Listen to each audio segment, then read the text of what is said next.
يا مساء الفل. اتطلب مني ريفيو كتير عن مكنة القهوة بتاعتي، البنات اللي متابعيني على انستجرام، فيلا بينا نعمل الريفيو ده. المكنة بتاعتي دي اللي هي امريكان كوفي يا بنات، اللي هي القهوة الفلتر. تمام. انا جايباها من تورنيدو، كنت جايباها في البلاك فرايداي اللي فات، وكانت تقريبا في حدود ال700 جنيه.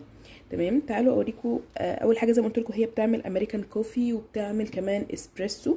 فتعالوا اوريكم الاول هي بتبقى مكونه من ايه. بتيجي معاها طبعا البراد بتاعها. تمام.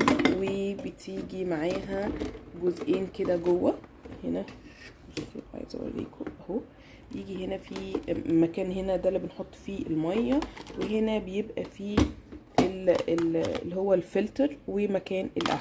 تمام. طبعا ما بتجيش غامقين كده، هم مغمقين من القهوه يعني. تمام. وبيجي هنا معاهم هنا المكان اللي بتعايري فيه الميه. فتعالوا نعمل مع بعض كده القهوه واكلمكم عنها. اول حاجه لما بتكوني انتي بتشربي، هنا بيقولك مجين 4 6 8 على حسب يعني. انا عن نفسي بشرب مج كبير، فبحط 2 او اكتر، كمان اكتر شويه من 2. فتعالوا نعاير مع بعض كده الميه.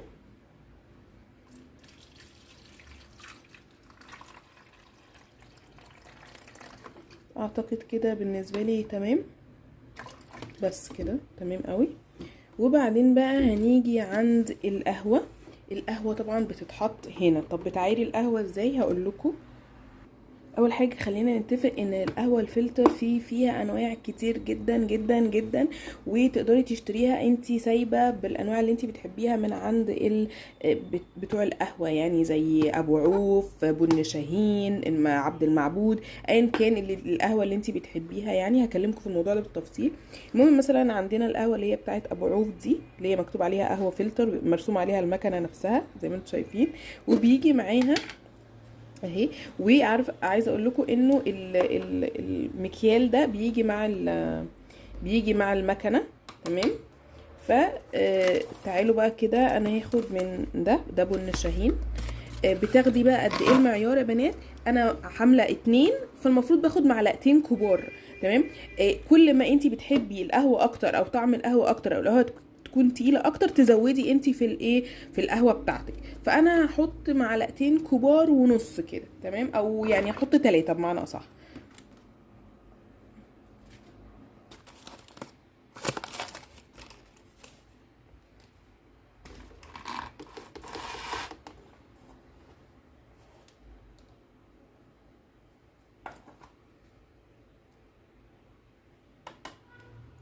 وبعدين بصوا يا بنات، انا بحب بقى اعمل ايه، بحب اضغط القهوه كده في مكانها، اضغطها كويس جدا. تمام. بس كده خلاص، هقفل بقى المكنه، وبيبقى ده زرار التشغيل. بصوا، مش عارفه باين عندكم لا، نور احمر. وبسيبها بقى هي ايه، هتنزل القهوه دلوقتي. اول حاجه عايزه اقولها لكم ان القهوه دي لما بتنزل ما بتبقاش يا بنات في وضع الغليان، او درجه الحراره بتاعتها مش بتبقى في درجه الغليان. بصي ابتدت تنزل اهي القهوه. تمام. زي ما كنت بقول لكم، انتي لو بتشربي القهوه سخنه قوي وهتحطي عليها لبن، لازم تكوني مسخنه لبن، ما تعتمديش على السخونيه بتاعتها. لكن لو بتشربي قهوه بس من غير لبن، فتقدري تعتمدي على السخونيه بتاعتها. بصوا انا كده سخنت اللبن بتاعي. تمام. وهحط عليه القهوه. اول حاجه عايزاكي تعرفيها ان انتي طول ما انتي، هي خلاص كده نزلت كل الميه اللي جواها، دي كميه القهوه اللي انا عايزاها. تمام.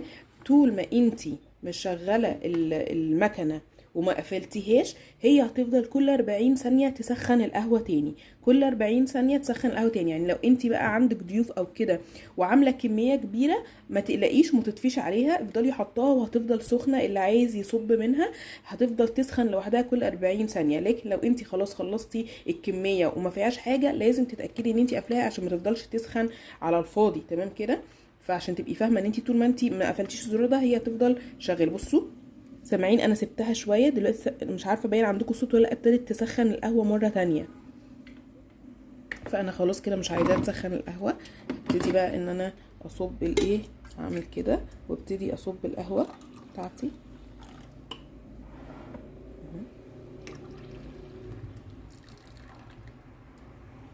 تمام كده انا عملت القهوه بتاعتي. طبعا كل ما بتزودي القهوه كل ما بتبقى اتقل، على حسب كميه القهوه اللي انت بتحطيها، على حسب تقل القهوه. انا بالنسبه لي ده التقل بالنسبه لي اللي انا مقبول، يعني اللي انا بشربه. طبعا لو انت بتحبي الرغوه كده تعملي رغوه انت، انا برضو ماليش في الموضوع ده قوي. دلوقتي بقى تعالوا اقول لكم ازاي بننضفها. اول حاجه بتاخدي البراد، بس اصبري لما يبرد شويه عشان هو بيبقى سخن، وبتاخديه بتغسليه تحت الحنفيه عادي جدا. وبنبتدي بقى نفتح المكنه من هنا. بصي هتفتحي اهو هنا، تمام. تخلي بالك ان كل حاجه سخنه، يعني ممكن تصبري شويه لما الدنيا كلها تبرد، مش لازم تعملي الحاجه في ساعتها يعني. بس هتاخدي بقى دي كده اهو، شايفين؟ هترمي القهوه دي القهوه دي هتترمي في الزباله، هتفضي ده وترميه في الزباله، وتصبني الجزئين دول وترجعي تحطيهم تاني مكانهم، وكده تبقى هي نطفت وتبقى زي الفل، ما فيهاش اي حاجه. هتغسلي البراد وهتغسلي مكان القهوه وترجعيها تاني. اللي انا بقى عايزه اكلمكم فيه بصراحه هو انواع القهوه يا بنات، انواع القهوه. انا اول ما ابتديت بابو عوف، كانت كويسه وشغاله معايا. كنت بجيبها الاول ب80، وبعد كده غليت بقت ب90، وبعد كده اخر مره لقيتها ب119. تمام، ده بيبقى شكلها يعني تمام. بتيجي في علبه، ودي احسن حاجه فيها. طعمها مش وحش، كويسه. لكن بعد كده دقت من قريبتي، كانت عندي، كانت جايبه معاها القهوه بتاعتها، هي عندها زي المكنه دي، كانت جايبه معاها القهوه بتاعتها، ولقيت طعمها حلو جدا جدا جدا، احلى كمان من دي بكتير. فلما سالتها قالت لي ان دي قهوه اسمها كولومبيا، هي بتجيبها من عبد المعبود. تمام، وكانت بتجيبها كولومبيا غامق، عشان في غامق وفاتح. فقلت ان انا اجرب اجيبها من اي حد، يعني مش لازم عبد المعبود. فكانت التجربه ان انا جبت من المحمصه اللبنانيه دي، كانت في هايبر. رحت جبت منهم اللي هو الكولومبيا ده. تمام، عايزه اقول لكم بقى السعر وكده. بصوا اهو، بن اسبريسو، كنت جايبه 385 جرام، كانوا ب 80 جنيه اهو. تمام، شايفين؟ عايزه اقول لكم ان طعمه اسوأ من اي حاجه، اسوأ من لون العلبه بتاعته. طعمه وحش جدا جدا جدا، وما انصحش اي حد يجيبه خالص، بجد سيء. يعني بصوا العلبه بتاعه زي ما هو، اصلا استخدمت تقريبا منه مره او مرتين. يعني مره لوحده كان سيء، قلت مره تانية اخلطه مع بتاع ابو عوف، طلع برضو سيء، فما عجبنيش خالص. بصوا انا عبد المعبود مش قريب مني، فكان في طريقي في عباس العقاد بن شاهين، فدخلت جبت برضو، حتى هم بصي كاتبين لي عليه كلمه فلتر. جبت كولومبيا غامق بقى المره دي. مش نفس طعم عبد المعبود اللي انا دقته من قريبتي، لكن حلو يعني، ده حلو كويس. بس غالي شويه يعني، ده تقريبا ما كملش ربع يا بنات، كان ب100 وحاجه، فمش رخيص يعني. بس حلو يعني، احلى بتاع بن شاهين ده، احلى من ابو عوف، واكيد احلى من المحمصه اللبنانيه. ده اللي هو كولومبيا الغامق مطحون. طعمه حلو بصراحه، عجبني قوي. فبرضو هستنى لغايه ما اجيب عبد المعبود وارجع اقول لكم بقى عليه عن انستجرام. يعني ده كان كل حاجه عن مكنة القهوة.